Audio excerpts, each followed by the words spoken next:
오늘부터 우리 전도서 말씀을 같이 묵상하려고 합니다. 우리가 이제 에베소서 말씀을 지난주까지 끝맺고, 실은 에베소서의 맨 마지막 단락, 이제 인사하는 부분은 우리가 보지 않았어요. 그 말씀은 이번 주 수요 예배 때 보면 좋겠다 생각을 하고, 이제 에베소서의 큰 줄기는 우리가 다 묵상했으니까 오늘부터는 전도서 말씀을 같이 한번 묵상해 보려고 합니다. 제가 설교를 준비하면서 또 혹은 교회에서 이렇게 여러 일을 하다가 간혹 이제 조금 어렵고 힘들면 하는 두 가지 습관이 있습니다. 첫 번째는 하던 일을 다 접고 동네를 한 바퀴 산책을 쫙 하게 됩니다. 굉장히 좋습니다. 저기 위쪽에 봉원교회 그 위에서부터 안산 끝자락이죠. 거기에서부터 우리 연대까지 이렇게 쭉 걸어오면은 마음이 참 좋습니다. 좁은 사무실에 있다가 몸을 또 움직일 수 있어서 좋고, 붙잡혀 있었던 생각에서 조금은 자유로워질 수 있어서 좋고, 또 머리를 식힐 수 있어서 좋고, 그래 가끔 산책을 하고 납니다. 또 하나의 방법이 있는데, 그 뭔가 하면 우리 교회 옥상으로 올라가는 거예요.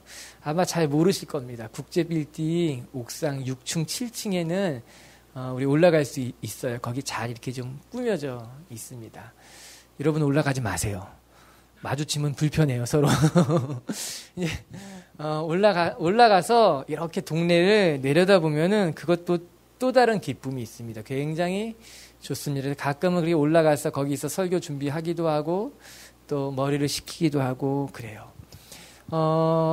옥상에 올라가서 우리 동네를 내려다보면은 이렇게 산책하면서 동네를 봤을 때와는 사뭇 좀 다른 풍경을 보게 됩니다. 분명히 같은 공간이죠. 같은 곳임에도 불구하고 높은 곳에서 아래를 내려다보니까 늘 걷던 곳이지만 다른 길이 보이기도 합니다. 울타리 안에 무엇이 있는지, 어떤 나무가 있는지도 보이기도 합니다. 어떤 때는 분명히 저기가 막힌 길인 줄 알았는데 돌아가는 길이 있다는 것도 발견한 적이 있습니다. 왜 그럴까? 높은 곳에서 보이는 것이 다르기 때문인 겁니다. 완전히 다른 세상은 아니에요. 그러나 낮은 곳에서는 내 시선, 내 시야에서는 못 보던 것이 높은 곳에 올라가면은 때로는 보이기도 하고 때로는 깨닫게 되는 일들도 있다라고 하는 거예요. 그래서 우리는 가끔 높은 곳에 올라가야 됩니다. 그곳에서 내 자신을 바라봐야 되고 주변을 또 바라봐야 된다는 거예요. 여러분, 신앙이 뭘까요? 전 신앙은 높은 곳에 올라가서 나 자신을 보는 거다. 다시 말하게 되면 신앙이란 더 높은 곳, 하나님의 눈으로 내 자신을 바라볼 줄 아는 것, 믿음의 눈을 가지고 지금 내가 겪고 당하고 있는 내 상황과 형편을 볼 줄 아는 것이 그거 신앙 아니겠습니까? 하나님 눈으로 보면 달리 보인다는 거예요. 하나님 관점으로 보면은 깨달아지는 것이 있다라고 하는 거예요. 그것이 신앙인 거죠. 그때 비로소 우리는 우리의 삶 전체를 볼 수 있게 되는 것이고 우리의 삶에 가지고 계신 하나님의 뜻도 계획도 발견할 수 있는 것 아니겠습니까? 중요한 건 전체를 보는 거예요. 내비게이션을 보면 언제든지 내비게이션은 전체 지도를 보여주게 되어 있습니다. 전체 지도 속에서 내 차의 위치를 보여주고 있는 것 아닙니까? 그리고 그 차가 어디로 가야 할지도 보여주고 있는 거죠. 그래서 길을 잃지 않는 겁니다. 나만 아는 것이 아니라 주변을 볼 수 있고 큰 그림을 볼 수 있기 때문에 사랑하는 빛의 교회 성도 여러분, 전 저와 여러분이 좀 더 높은 곳에서, 아니 하나님의 눈으로 우리 자신과 우리의 삶을 들여다볼 줄 아는 여유가 있게 되길 주의 이름을 축복합니다. 좀 높은 곳으로 간다는 것은 하이힐을 신은 정도의 높은 게 아니에요. 훨씬 더 높은 곳이에요. 세상을 볼 수 있는 곳, 나를 객관화시킬 수 있는 곳, 나를 향한 하나님의 계획을 바라볼 수 있을 만큼 더 높은 곳에 우리를 바라봐야 되는 거죠. 오늘 전도서가 그런 책이라고 하는 거예요. 여러분, 전도서는 솔로몬이 지은 책 중에 한 권입니다. 12장으로 구성되어 있는데 이 전도서를 읽다 보면 다른 책, 다른 성경들하고는 좀 다르게 생긴 책이라는 거죠. 무슨 말인가? 이 전도서는요, 성경이라고 보기에는 너무 부정적인 이야기들로 가득한 것만 같습니다. 모든 것이 헛되다고 이야기하는 것 같고요. 때로는 이 헛된 세상 속에 살아가는 것이 고단하기도 하고 피곤하다고도 말해줍니다.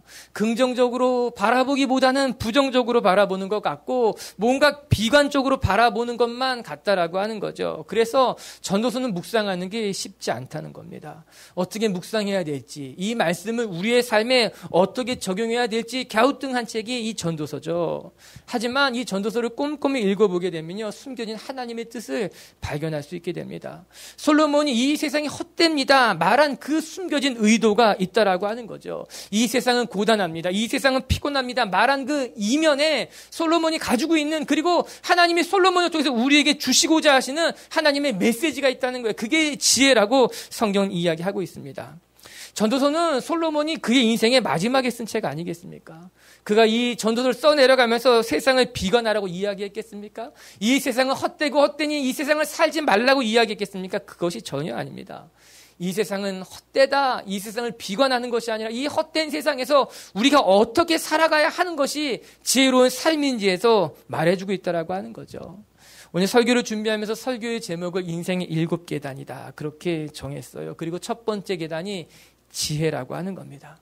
우리가 이 땅을 살아감에 있어서 하나님의 지혜가 필요합니다. 여러분, 이 헛된 세상, 허망한 세상, 피곤하고 고단한 이 세상 속에서 여러분에게 하나님이 주시는 지혜가 있게 되길 바라고, 그 지혜가 우리의 삶을 선한 길로 인도하게 되기를 주님의 이름으로 축복합니다.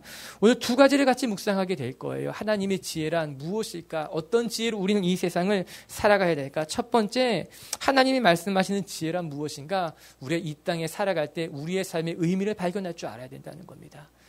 방향일 수 있겠죠. 내 삶의 목표일 수도 있겠지요. 이 험한 세상을 살다 보면 때로는 우리 마음이 무너지기도 합니다. 공허해지기도 합니다. 그렇기 때문에 우리의 삶의 의미를 발견하는 건 무엇보다 중요하다는 겁니다.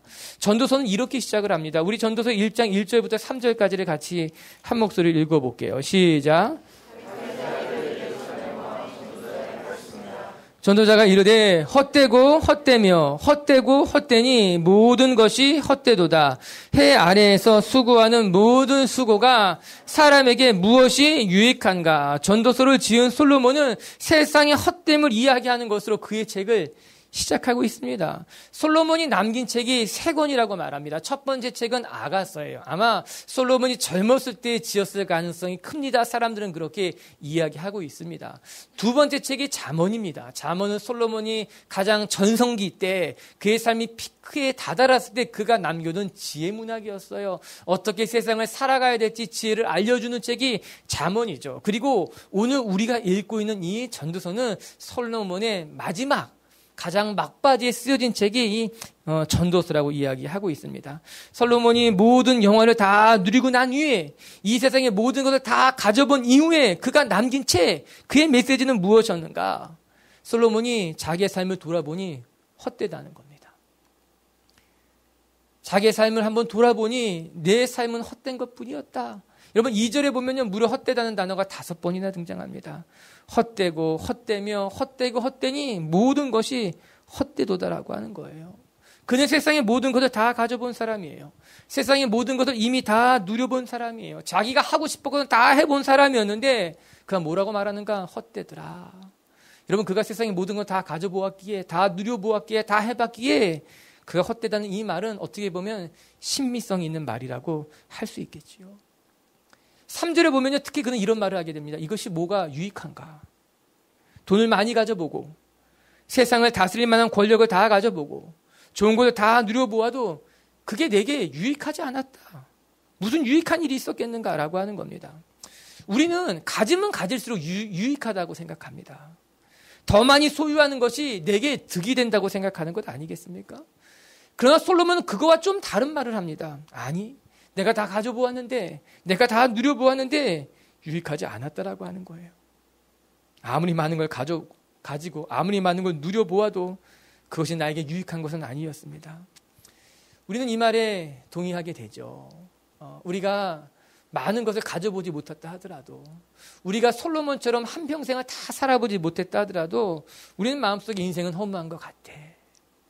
인생은 헛된 것 같아.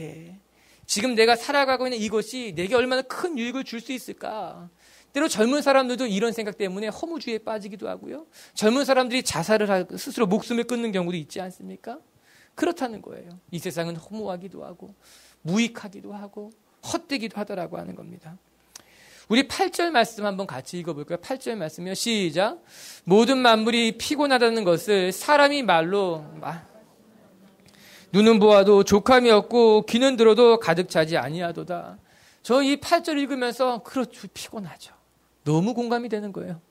우리의 삶은 피곤하고 우리의 삶은 고단하고 우리의 삶은 힘들다라고 하는 거예요. 이 만물이 다 피곤합니다. 우리 8절에 모든 만물이 피곤하니 이거 어떻게 사람이 다 말할 수 있겠는가. 이처럼 인생은 허무하고 고되며 고독하고 피곤하다. 솔로몬의 이 이야기에 반기를 들 사람은 아무도 없을 거예요. 그런데 우리가 이 말씀을 이해함에 있어서 중요한 것 하나를 먼저 알아야만 됩니다. 그게 무엇인가 하면 히브리식 사고관과 그 다음에 그리스식 사고관, 헬라식 사고관이 좀 다르다라고 하는 거예요. 히브리인들의 사고관은 히브리인들이 말하는 지혜란 무엇인가? 그들은 히브리인들의 지혜는 믿음에 기초하고 있습니다. 하나님이 계시다고 하는 전제에서부터 세상을 바라보기 때문에 그들의 관심은 현실에 집중되어져 있습니다.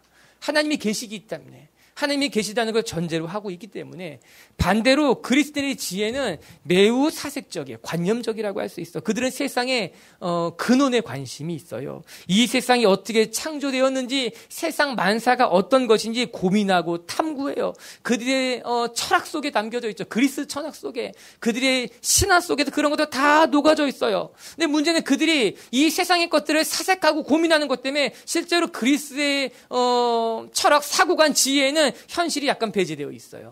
그게 그리스 사고가 갖고 있는 단점일 수도 있다고 말합니다. 예를 들면 이런 거예요.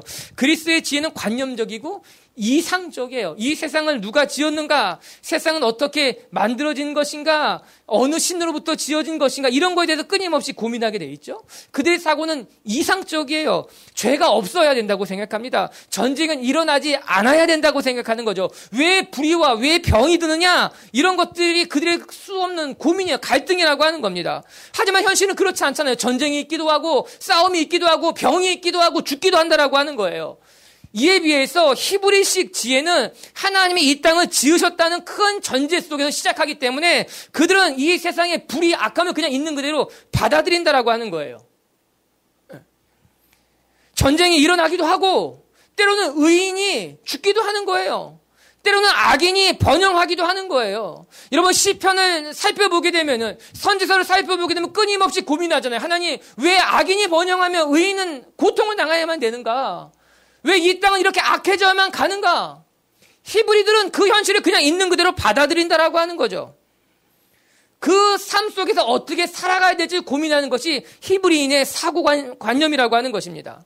오늘 본문을 다시 한번 돌아가 보서 생각해 본다면 여러분 솔로몬이 이 땅은 허무하다고 이야기하게 됩니다. 우리가 살아가는 이 모든 순간순간은 피곤해요, 고돼요, 어렵다라고 이야기합니다. 이것이 우리에게 어떤 유익을 주는가 이야기합니다.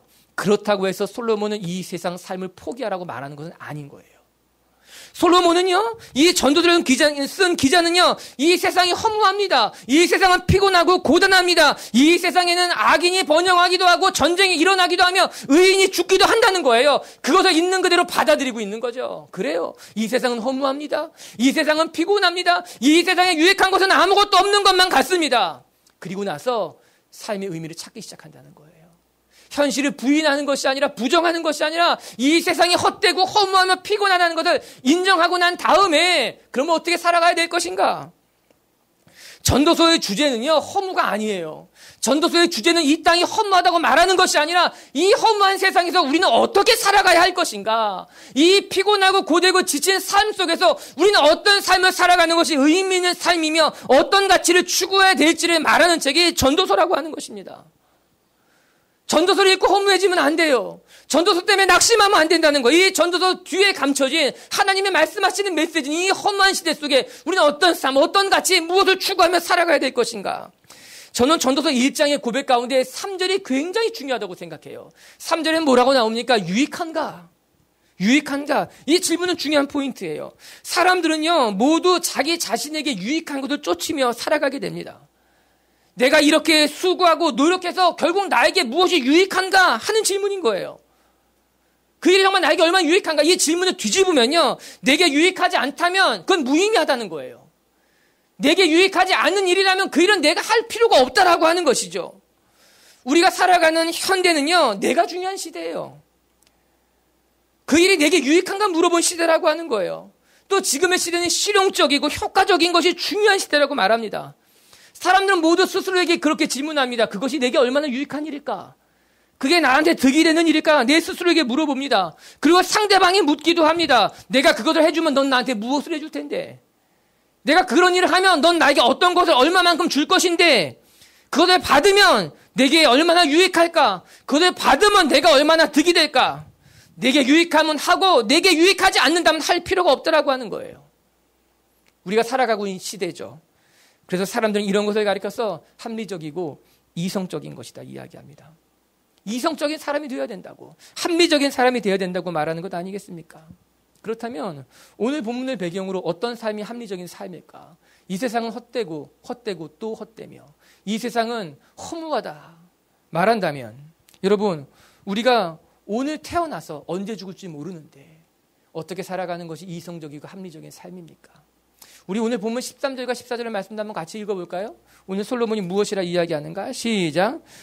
마음을 다하며 지혜를 써서 하늘 아래에서 행하는 모든 일을 연구하며 살핀즉 이는 괴로운 것이니 하나님이 인생들에게 주사 수고하게 하신 것이라. 내가 해 아래에서 행하는 모든 일을 보았느라 보라 모두 다 헛되어 바람을 잡으려는 것이로다.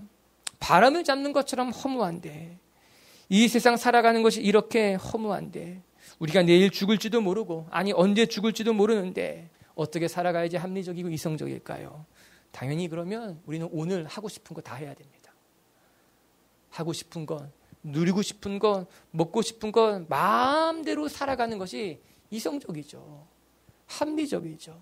언제 죽을지 모르는데 허무한 세상을 살아가는데 하고 싶은 건 해야죠. 마음대로 살아가야죠. 다른 사람들을 생각하지 말고 나만 생각하며 살아가는 것이 합리적인 것, 이성적인 것 아니겠습니까?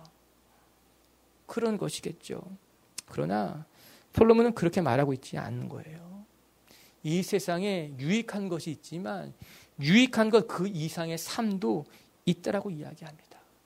이 세상이 허무한 세상이지만 이 허무한 세상에서 허무하지 않게 살아가는 삶도 있다고 이야기해주고 있는 거죠. 내가 지금 하고 있는 일이 유익해 보이지 않는다 할지라도 의미 있는 일과 가치 있는 삶이 충분히 있다고 이야기하는 거예요. 그것이 삶의 방향이에요. 삶의 가치예요. 어떤 길을, 어떤 삶을 살아가느냐라고 하는 거예요. 그 해답은 실은 전도서 맨 마지막에 등장하게 됩니다. 여러분, 전도서는 이렇게 시작하죠. 이 세상의 모든 건 헛되다고. 그럼 전도서를 끝낼 때 어떻게 끝낼 것 같습니까? 전도서 맨 마지막에 솔로몬은 뭐라고 결론 지을 것 같습니까? 우리 한번 찾아볼까요? 12장 13절 14절 자막에 다 준비했어요. 같이 한번 봐요. 시작. 일의 결국을 다 들었으니 하나님을 경외하고 그의 명령들을 지킬지어다.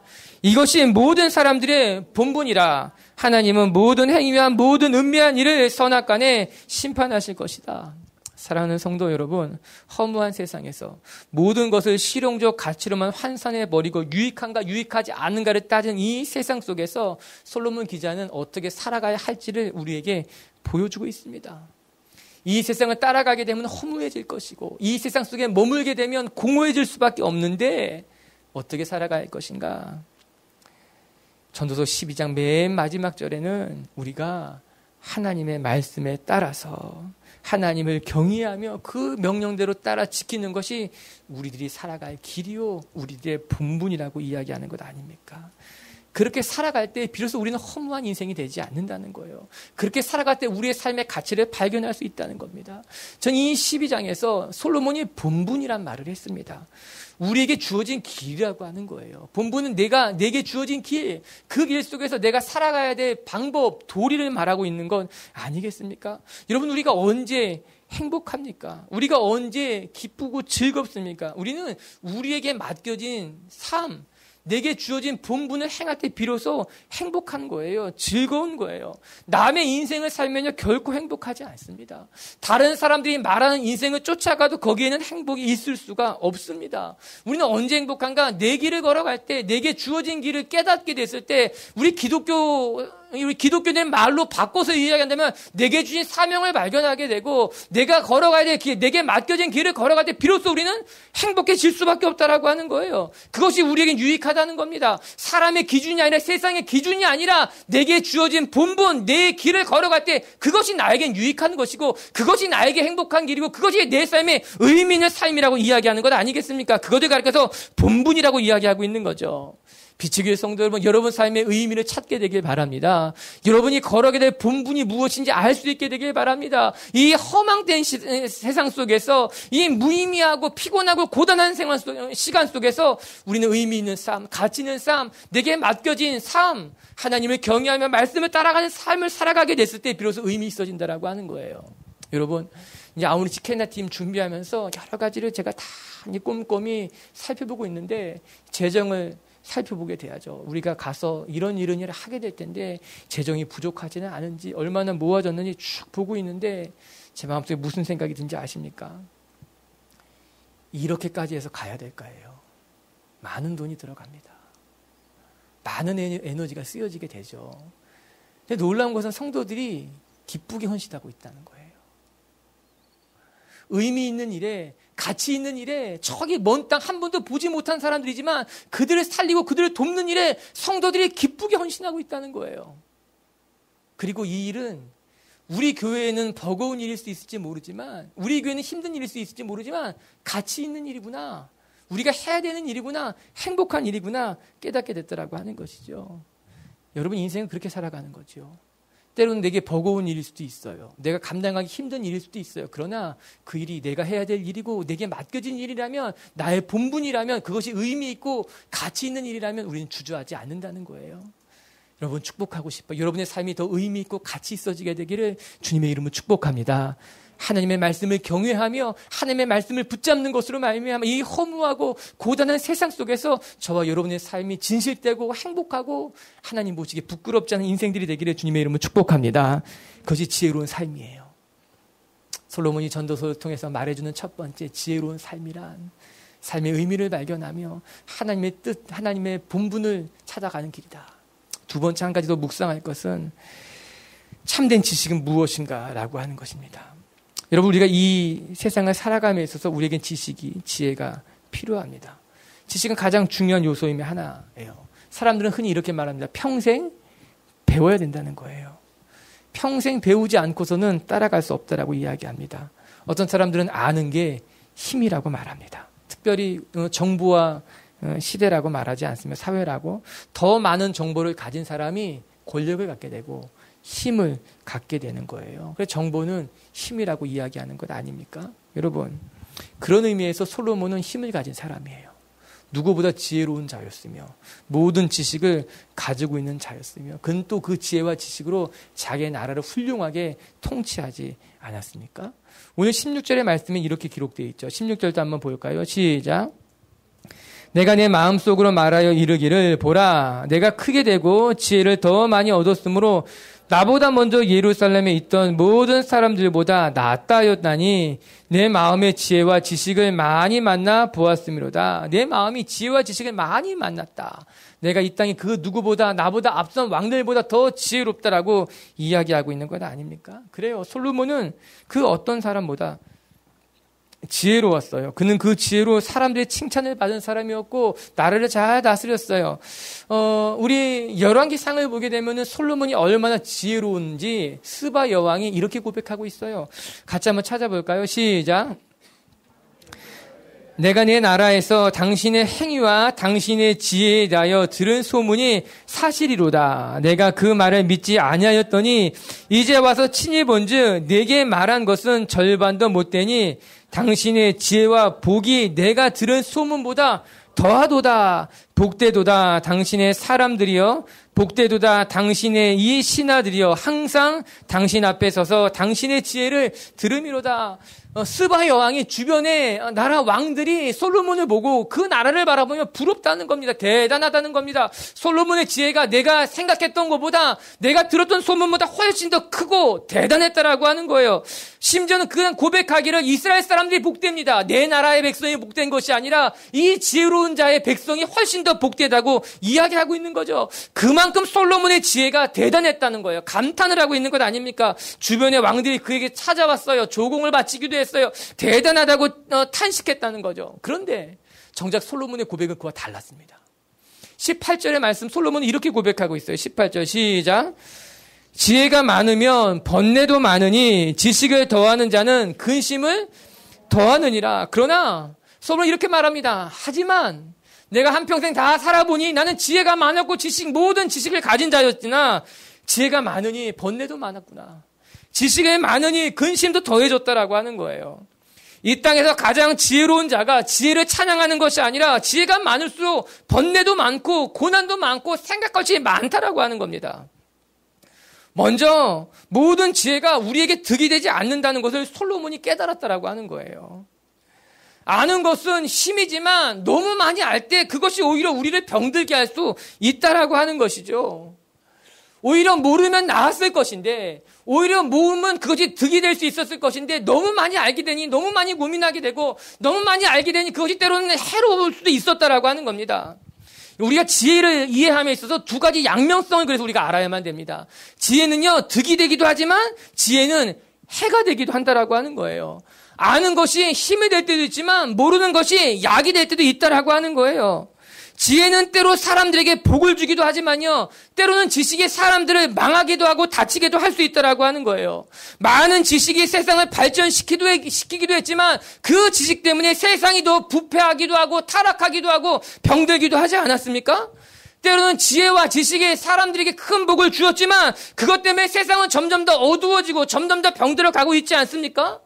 문제는 어디 있습니까? 문제는 지식에 있는 것이 아니라 그 지식에 하나님이 사라져버린다는 거죠. 그 지식에 하나님이 없어지게 되자 그 지식이 오히려 사람을 병들게 아프게 죽게 했다는 거죠. 과학이 발전하면요, 사람들은 과학을 통해서 더 나은 세상을 만들 수 있을 거라고 생각한 것 아니겠습니까? 환상을 갖기 시작한 것 아닙니까? 언제 이 환상이 깨졌습니까? 1차 세계대전, 2차 세계대전 때 이 모든 환상이 다 깨어지잖아요. 과학의 낙관주의가, 아니 세상이 발전하면 발전할수록 사회는 더 이루어질 것이다, 좋을 거다. 1차 세계대전, 2차 세계대전 후에 사람은 허무주의에 빠지게 되는 거예요.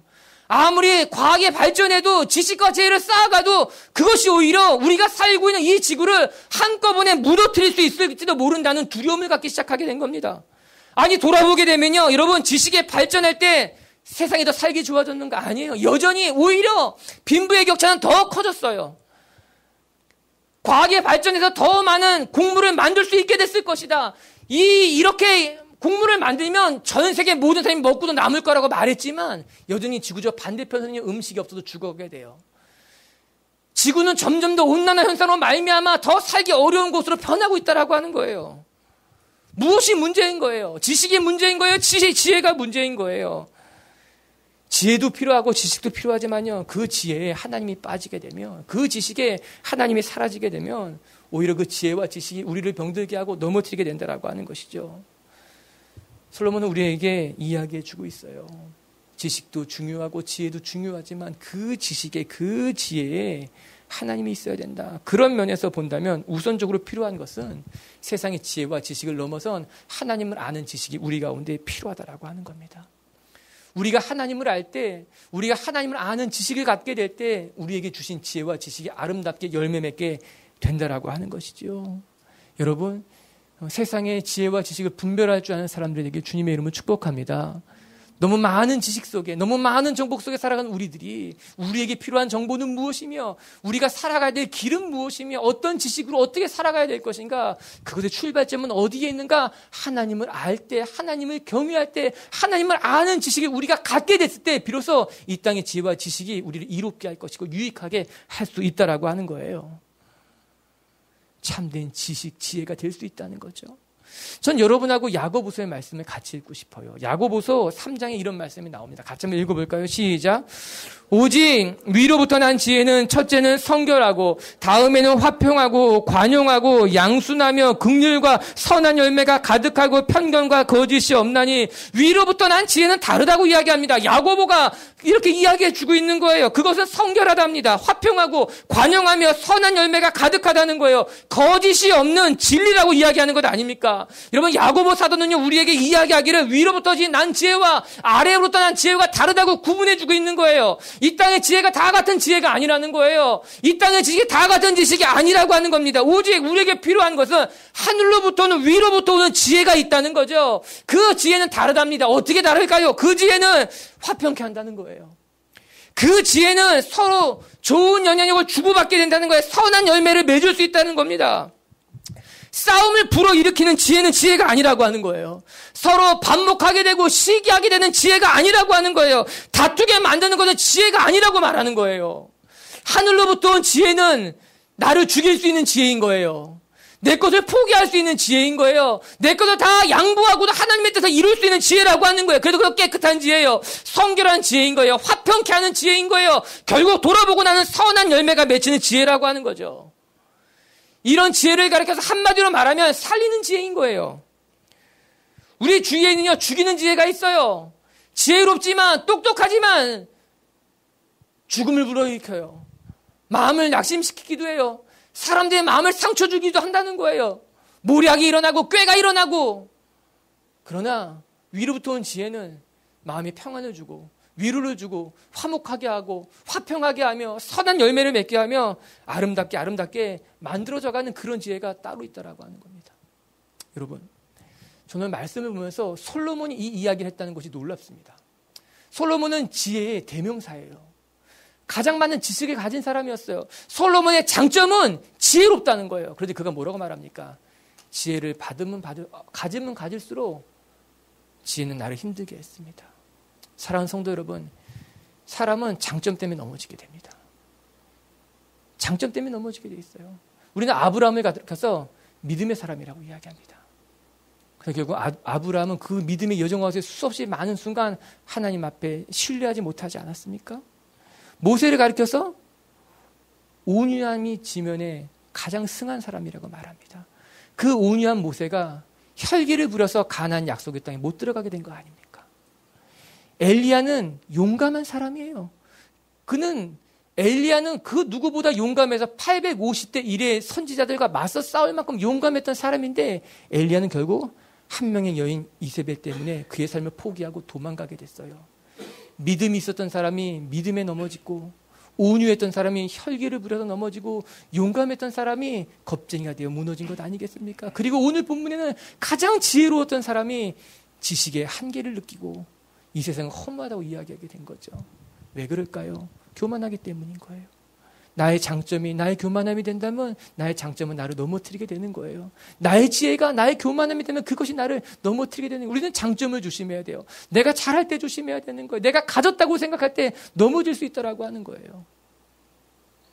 오늘 솔로몬은 우리에게 이야기합니다. 나는 지혜롭지만 지혜롭지 못했던 것 같습니다. 나는 많은 지식을 가졌지만 그 지식을 때로는 오해하기도 했습니다. 그리고 인생의 마지막에 이렇게 권면해주고 있는 거예요. 진짜 지혜가 따로 있습니다. 죽이는 지혜가 아니라 해로운 지혜가 아니라 살리는 지혜, 복을 주는 지혜가 따로 있다고 이야기한 것 아니겠습니까? 사랑하는 성도 여러분, 전 저와 여러분에게 세상을 살리고 사람들을 살리는 참된 지혜가 있게 되기를 주님의 이름으로 축복합니다.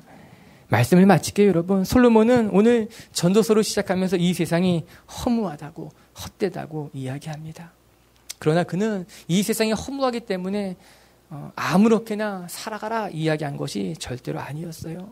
솔로몬의 고민은 이 허무한 세상 속에서 어떻게 하면 우리의 삶이 헛되지 않을 수 있겠습니까? 이 허무하고 고되고 피곤한 세상 속에서 어떻게 우리의 삶이 더 의미 있고 가치 있게 살아갈 수 있습니까? 라고 되묻고 있는 것이었습니다. 오늘 우리 두 가지를 꼭 기억하십시다. 첫 번째는요, 우리는 이 허무한 세상 속에서 삶의 의미를 발견해야 됩니다. 내게 주신 하나님의 본분을 깨닫게 됐을 때, 내게 주신 삶의 가치를 발견할 때 비로소 우리는 허무한 세상 가운데서 헛되지 않은 삶을 살아갈 수 있다라고 하는 거예요. 여러분에게 주어진 시간, 여러분에게 주어진 기회, 여러분에게 맡겨진 삶이 헛되지 않도록 주님의 이름으로 축복합니다. 두 번째는요, 우리의 지혜는 죽은 지혜가 아니라는 거예요. 살리는 지혜, 회복시키는 지혜, 누군가를 돕는 지혜가 되어야 된다라고 하는 거예요. 참된 지혜는 세상을 해롭게 하는 것이 아니라 이롭게 해야 돼요. 사람을 죽이는 지혜가 아니라 사람을 살리는 지혜가 되는 거예요. 그러기 위해서는 하나님을 아는 지식이 먼저 필요합니다. 하나님을 아는 지식으로부터 우리는 세상에 줄 수 없는 지혜를 얻게 되며, 하나님을 아는 지식으로부터 우리는 세상을 살리는 지혜를 얻게 될 거예요. 말씀 한 절만 같이 읽어볼까요? 우리 잠언 1장 7절이에요. 같이 봅니다. 시작. 여호와를 경외하는 것이 지식의 근본이거늘 미련한 자는 지혜와 훈계를 멸시하느니라.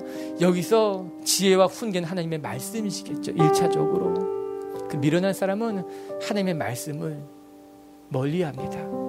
멸시합니다. 그러나 참된 지식은 여호와를 경외하는 것에서부터 시작된다라고 하는 거예요. 비추교회 성도 여러분, 우리 하나님을 경외하십시다. 날마다 하나님을 예배하십시다. 하나님 앞에 우리의 모든 것을 내려놓으며 하나님 우리를 이끌어 주시고 우리의 삶의 주인이 되어 주시고 우리의 삶을 선한 곳으로 인도해 주십시오. 기도하십시다. 그렇게 할 때 우리의 삶엔 진짜 지혜, 참된 지혜, 우리의 삶이 그릇되지 않고 선한 길로 갈 수 있는 복이 임할 줄로 믿습니다. 할렐루야. 그렇게 지혜롭게 살아가는 한 주간이 되길 주님의 이름으로 축복합니다.